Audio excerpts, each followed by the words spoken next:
আচ্ছা, তুমি আমাদের তোমার একটা প্রশ্ন করি, তুমি একটা উত্তর দিও, সুন্দর একটা উত্তর দিবা। মনে করো এই আমাদের ইসলাম ধর্ম, হ্যাঁ, আর তোমাদের তো হিন্দু ধর্ম, ঠিক না? তোমার কাছে কোন ধর্মটা ভালো লাগে, হিন্দু ধর্মটা না ইসলাম ধর্ম? তুমি নিজের বিবেক থেকে বলবা, মানে কোনটা মনে হয় সলিড ধর্মটা? আমার কাছে দুটোই সমান।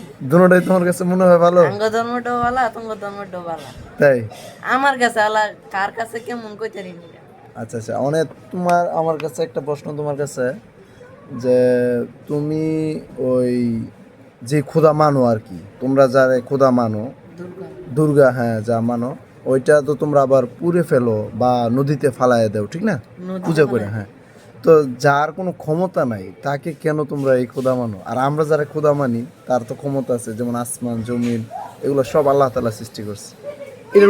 এটার উত্তরটা তুমি দাও। জন্মের পরে তো আমি দেই, মানে বাপ দাদারা মানে কইরা আসছে বা এই হিসাবে কইরা আসতেছো, ঠিক না? সব পূজাই করে, কালী পূজা, দুর্গা পূজা, লক্ষ্মী পূজা, সরস্বতী পূজা, সব পূজাই করে। আচ্ছা, তাহলে তুমি মানে মূলত হয়েছে, তুমি যদি মানে বুঝতে পারতা যে এই জন্মগতভাবে যদি না হয়ে আসতো, তাহলে ইসলাম অবশ্যই এটা মনে হয় সঠিক, এরকম মনে ভাবতা আর কি, ঠিক না? তবে রিচার্জ করে দেখবা। হ্যাঁ হ্যাঁ, তুমি রিচার্জ করে দেখবা কোনটা সঠিক, কোন ধর্মটা সঠিক। যে ধর্মটা সঠিক তুমি ওইটা পালন করলা, ঠিক না? করতে পারবা তুমি? করতে পারবা না মনে হয়, ঠিক না?